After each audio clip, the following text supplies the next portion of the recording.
G'day guys, it's a little Leaf here. I'm here to talk about one thing, and that's Destiny. Not Destiny 2, but we're going to take a time machine back to Destiny 1 and look at Destiny the Taken King and how that revolutionized Destiny back in 2015.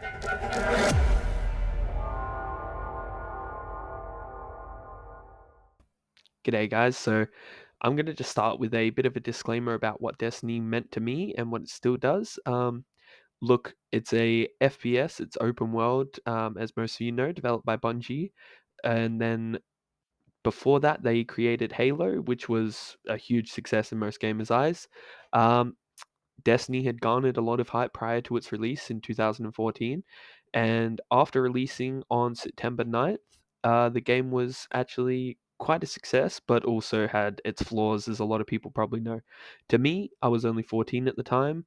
I had really enjoyed the game, and I still do to this day, so keep that in mind. There's a bit of bias going into this, but Destiny is definitely a game that has shaped how I was as a child.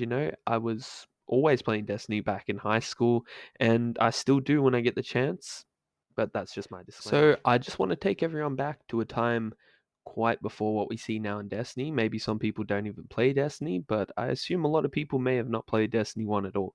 Obviously, Destiny 2, quite a successful game now, being very much in the reins of Bungie's hands, and they've been doing a good job with it.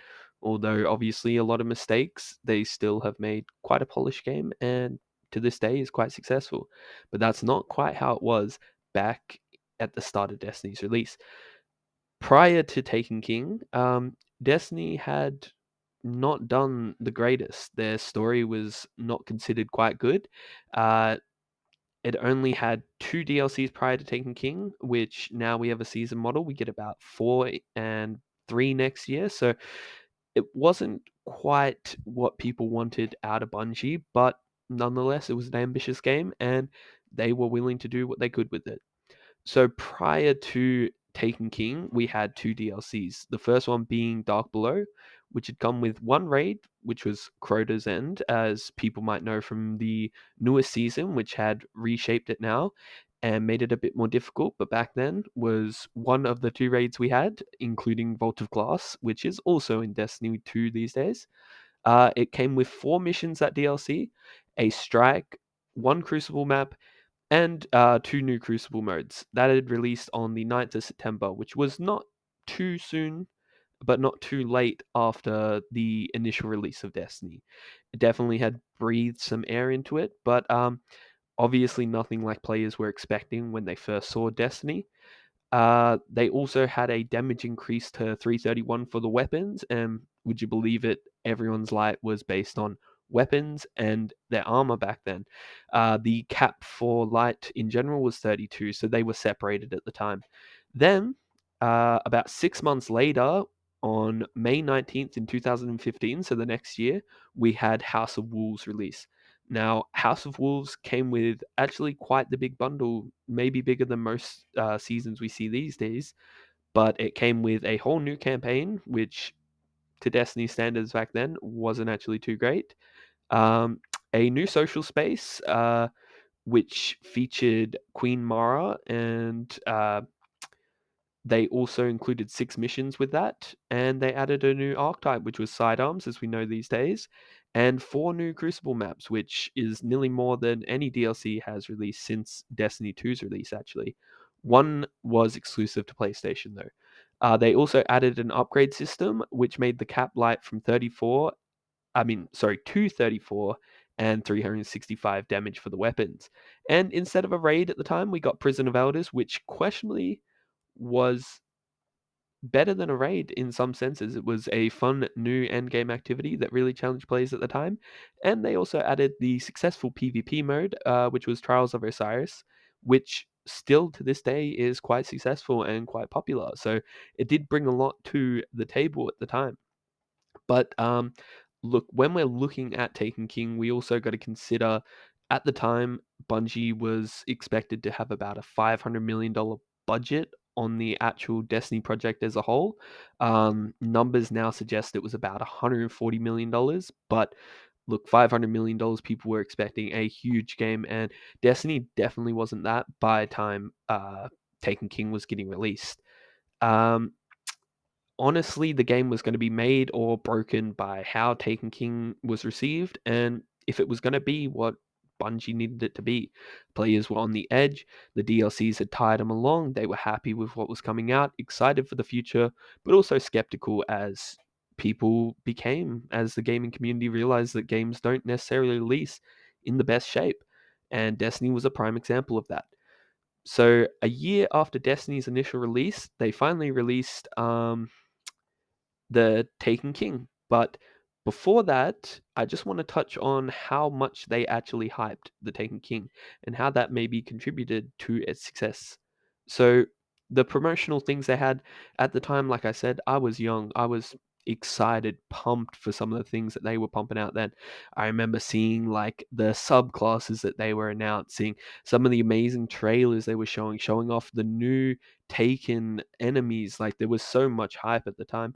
I just remember going to school. Me and my friends were just so excited for the DLC. We were just Destiny diehards. Now, like maybe not so much, but back then it was exciting stuff. Definitely for someone who had never seen this type of promotion from a game. It got you excited. And there was no reason to think the DLC was going to be crazy new compared to the old ones, but Bungie sure made people knew that this was going to be something different and something that we hadn't seen from them yet. So they teased more and more as the date approached, and as the release came closer, on September 15th, 2015, had marked Destiny's end of year one and the beginning of year two, also known as Taken King's release. Now, this release, this is the whole point of the video. This was Destiny at its pinnacle. There was not a better time, in my opinion, to be playing Destiny. It had bought so many new things, and look, I'm going to get into just exactly what they added and how big this DLC is. So, like any DLC for Destiny, players flocked for the big release, and this was the first time Bungie had seen how big their DLCs really could be for players and how much their hype actually pushed players to play the game. And as a lot of players probably know now, player queues. They exist, they're there for a reason. People are gonna flock to a game when it's as big as Destiny was with the budget they had. And that's the reality of how it was at the start. It was hour-long queues waiting to get into what people were saying was quite a good DLC. I remember just wanting to get in and really excited. The queue kind of built the hype even more. You know, you're waiting in queue, you know people are flocking to this game, and there has to be a good reason for it, no? So even with that wait, players did I could not find a single complaint on the internet of the wait times. I was trying to find if there were server issues and stuff because I couldn't quite remember if there was, but to my surprise, there was actually nothing bad about the wait times or the server. I'm sure there was probably a lot of issues at the time, but clearly people saw the DLC as outweighing those server issues. Even the first review I found, quote, the reviews are in, and even the skeptics are convinced that with the release of the Taken King, Destiny 1 is a dramatically improved product, other than anything we've seen launched a year ago. And that was by Forbes. I read the article, they had ripped some bits into it, but basically said, like, look, this is pretty good, all right? Don't get us wrong. This DLC, pretty good. So prior to Taken King, there was big talks of whether Destiny would survive, but even critics could not find a reason to flaw Taken King. Though the game was far from perfect at the time, there was no denying Bungie had provided what we thought was a massive success, something that had definitely breathed more air than anything we had seen into Destiny. So, after players waited in queue, what did we get on day one of the DLC, Taken King? Uh, Apart from the server issues, we had gotten a whole new story.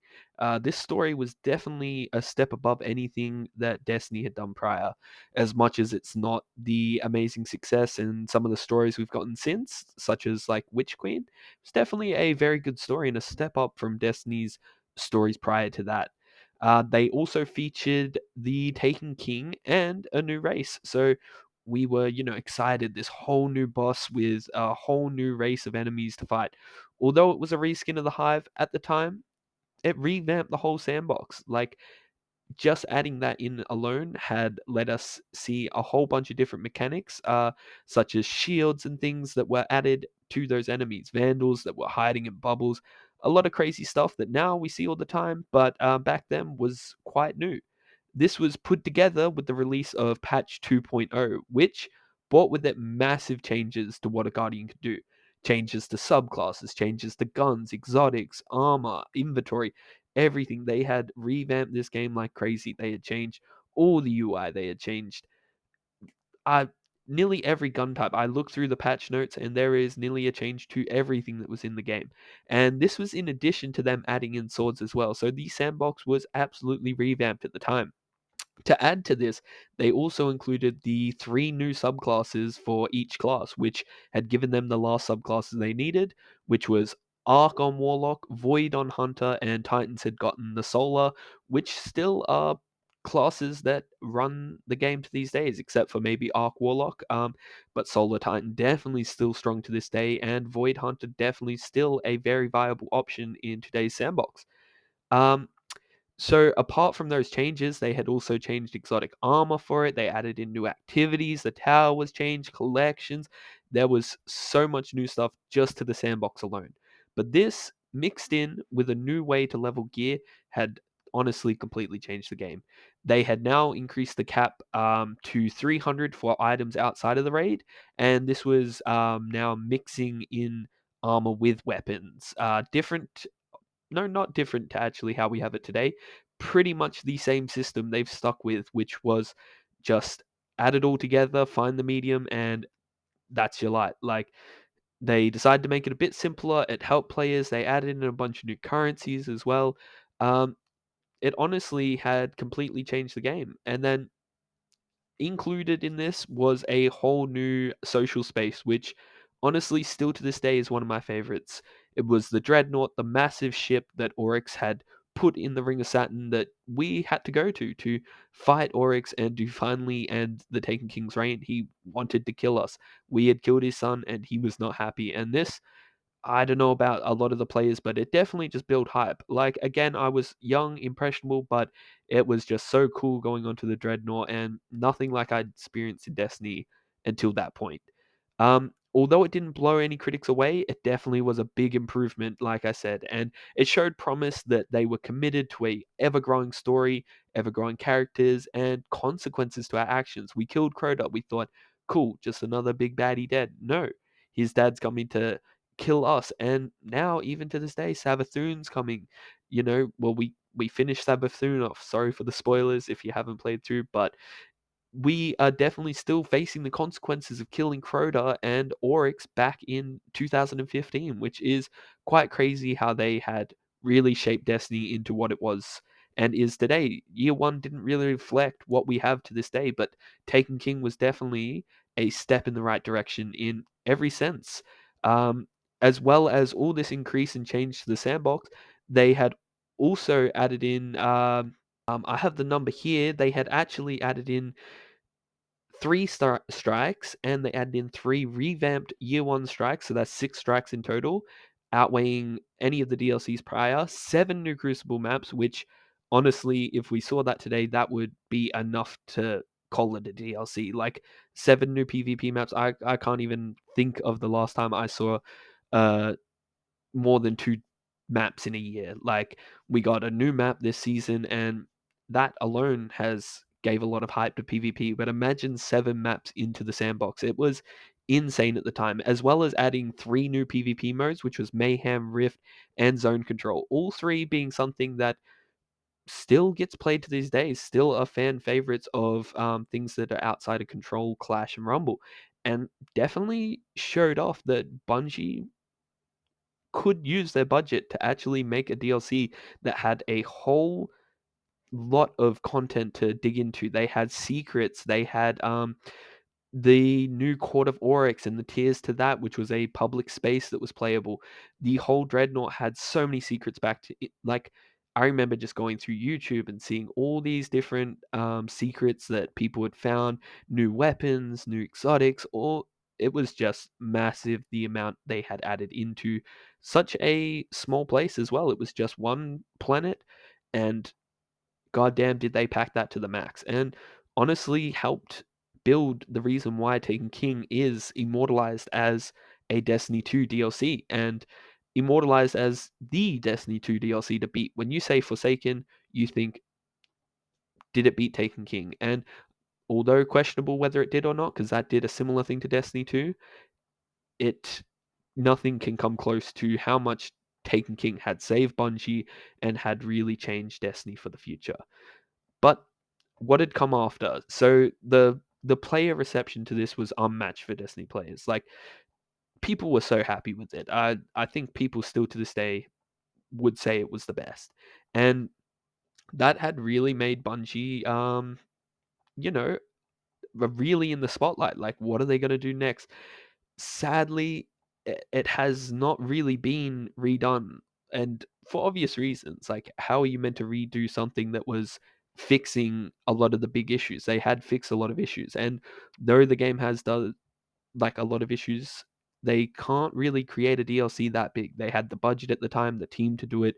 The sandbox was a lot easier to balance. They had a not a easier engine to work on, but it was just on 30 frames per second, 60 frames per second. Did not require many resources. So, as some people may know, and if you don't know, Bungie had announced that no DLC in the future going forward will ever be the size of Forsaken or Taken King ever again. This is purely from their budget standpoint, their resources. Within a year's time, they can't really produce that kind of content because it is a massive amount, but like it still was impressive and honestly one of the best times to be playing Destiny. And I still stick by that. Maybe it's my naivety, maybe it's how young I was at the time, but there is nothing that could have matched that feeling in Destiny. Destiny's 2 release wasn't, Forsaken came close, but I think to a lot of people it was a monumental time for Bungie. And honestly, they had shown that they can shine, they can create a DLC that people love, and people were happy with it. And it just really did revolutionize the Destiny franchise.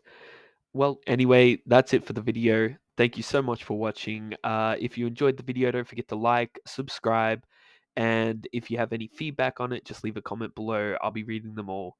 Thank you so much, and have a good day, good evening, good night, wherever you are. Just have a good day.